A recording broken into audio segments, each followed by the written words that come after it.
Kariyampadi saint George orthodox പള്ളിയിൽ വിശ്വാസികളുടെ പ്രതിഷേധം.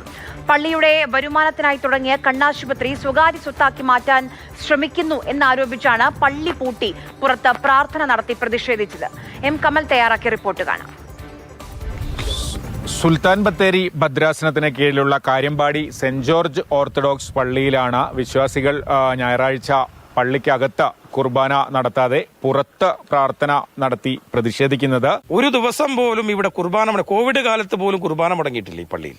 കാര്യമ്പാടി പള്ളി വിട്ടുകൊടുത്ത 56 സെന്റ് സ്ഥലവും കെട്ടിടങ്ങളിലും തുടങ്ങിയ കാര്യമ്പാടി കണ്ണാശുപത്രിയെ അന്നത്തെ വികാരിയും കണ്ണാശുപത്രിയുടെ സെക്രട്ടറിയുമായിരുന്ന എടേക്കാട്ടച്ചന്റെ നേതൃത്വത്തിൽ കഴിഞ്ഞ കുറച്ച് കാലങ്ങളായി നടത്തിക്കൊണ്ടിരിക്കുന്ന ദ്രോഹം, പള്ളിയെ ദ്രോഹിക്കുക എന്ന അദ്ദേഹത്തിന്റെ നിലപാടിനെതിരെ ആ നിലപാടിൽ പ്രതിഷേധിച്ച് ഇടവകങ്ങൾ ഒറ്റക്കെട്ടായി പലതവണ സഭാ നേതൃത്വത്തിന് പരാതി കൊടുത്തിട്ടും നാളിതുവരെ ഒരു പരിഹാരവും കാണാത്തതിന്റെ അടിസ്ഥാനത്തിലാണ് ഒറ്റക്കെട്ടായിട്ട് തീരുമാനമെടുക്കുകയാണ്.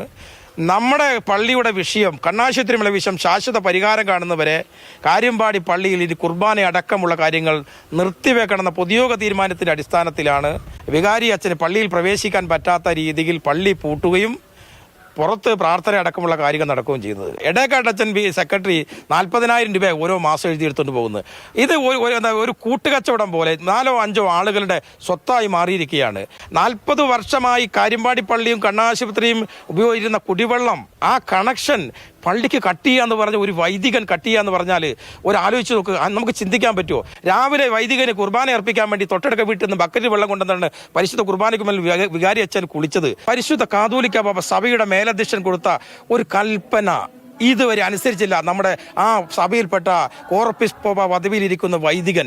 അത്രയും ധിക്കാരമാണ്. ഇത് എന്താ പ്രശ്നം എന്ന് വെച്ചാൽ, എടേക്കാട്ടച്ചന് 85 വയസ്സായി. അച്ഛന് ശേഷം ഇതിനെ സെക്രട്ടറി ആയിട്ട് മകനെ വെക്കണം. അതിനെ ആളുകൾ സമ്മതിക്കില്ല. എല്ലാവരും ഒരു ഒറ്റ വികാരമേ ഉള്ളൂ, പള്ളിയോട് നീതി കാണിക്കണം, സഭാ നേതൃത്വം നീതി തരണം. ഈ ഇടയക്കട്ടച്ചൻ നേതൃത്വം കൊടുക്കുന്ന ഈ മാനേജ്മെന്റ് ഈ പള്ളിയെ എങ്ങനെ ഉപദ്രവിക്കാം? അദ്ദേഹം ഒരു അച്ഛൻ എന്നുള്ള നിലയ്ക്കല്ല പെരുമാറുന്നത്. അദ്ദേഹം, അതായത് സഭ ഇപ്പോഴും കൊടുക്കുന്ന പെൻഷൻ അടക്കം മേടിക്കുന്ന ആളാണ് ഈ ഇടയക്കട്ട് ഇബ്രാഹിം മാത്യു കോറപ്പിസ്കോപ്പ. ട്രഷറർ ഇടയക്കാട്ടച്ഛൻ, അച്ഛൻ്റെ മകൻ, ഇവർ 3 ആളും തീരുമാനം എടുക്കുന്നു. ബാക്കി ഗവർണിംഗ് ബോർഡ് അംഗങ്ങൾ യാതൊരുവിധ കാര്യങ്ങളും അറിയില്ല.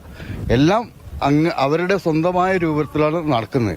ഈ പ്രശ്നങ്ങൾ സഭാ നേതൃത്വം ഇടപെട്ട് പരിഹരിച്ചില്ലെങ്കിൽ ഞങ്ങൾ ആ കണ്ണാശുപത്രിയുടെ മുൻവശത്തേക്ക് കണ്ണാശുപത്രി റോട്ടിൽ വെച്ചിട്ട് പ്രാർത്ഥന നടത്താനാണ് തീരുമാനിക്കുന്നത്. പള്ളിയും അതുപോലെ കണ്ണാശുപത്രിയും തമ്മിലുള്ള വിഷയത്തിൽ സഭാ നേതൃത്വത്തിന്റെ ഇടപെടൽ അടിയന്തരമായി ഉണ്ടാകണമെന്നാണ് വിശ്വാസികൾ ആവശ്യപ്പെടുന്നത്. അത് ആവശ്യപ്പെട്ടുകൊണ്ടാണ് ഇത്തരമൊരു പ്രതിഷേധത്തിലേക്ക് വിശ്വാസികൾ പോയിട്ടുള്ളത്.